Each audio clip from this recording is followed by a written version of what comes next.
मी समर्थ. चला तर आजची रेसिपी अतिशय पौष्टिक आहे आणि अतिशय साधी सोपी आहे. व्हिडिओ शेवटपर्यंत बघितला तर लक्षात येईल किती साधी सोपी रेसिपी आहे. यासाठी मी 1 वाटी गव्हाचं पीठ घेतलेलं आहे आणि हे पीठ आहे ते आपण आता मंद आचेवर छान भाजून घ्यायचं आहे. आपण नेहमी रव्याचा शिरा बनवतो, पण कधी चेंज म्हणून तुम्ही जर गव्हाच्या पिठाचा शिरा बनवून बघितलात ना तर नक्कीच तुम्हाला हा शिरा खूप आवडेल. तर आता थोडंसं आपलं पीठ भाजत आलेलं आहे. छान सोनेरी रंगाचा शिरा पण तयार होणार आहे. याला आपण हलवा म्हणू शकतो. गव्हाच्या पिठाचा हलवा किंवा शिरा, आपल्याला जे नाव आवडेल ते आपण याला देऊ शकतो.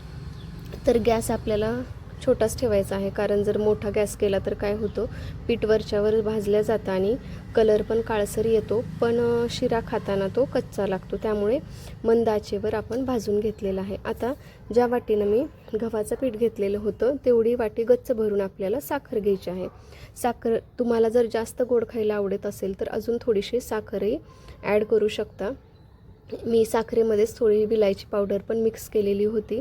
छान विलायची फ्लेवरचा आपला शिरा बनणार आहे.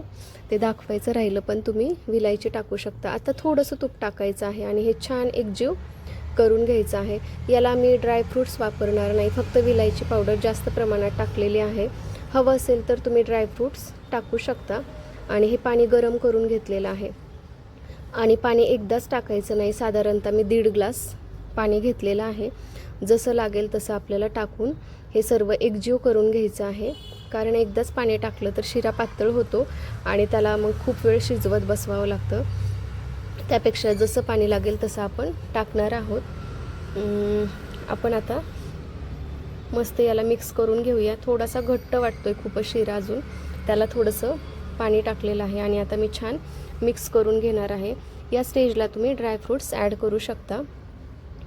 मस्त असा कलर पण आलेला आहे शिरा आणि अतिशय पौष्टिक रेसिपी आहे. मुलांना टिफिनसाठी आपण बनवून देऊ शकतो आणि भरपूर असं तूप टाकायचं, हीच या शिऱ्याची खासियत आहे. मस्त तुपातला हा गावरान तुपातला गव्हाच्या पिठाचा अतिशय पौष्टिक पदार्थ आज आपण बनवलेला आहे.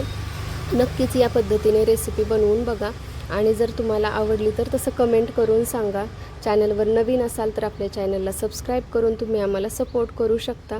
मस्त तुपातला शिरा तर तयार झालेला आहे आणि हा शिरा गरमच खायला छान लागतो, थंड झाला की तो घट्ट होतो. बघा, मस्त हलवा शिरा तयार झालेला आहे. व्हिडिओ शेवटपर्यंत बघितला त्याबद्दल धन्यवाद.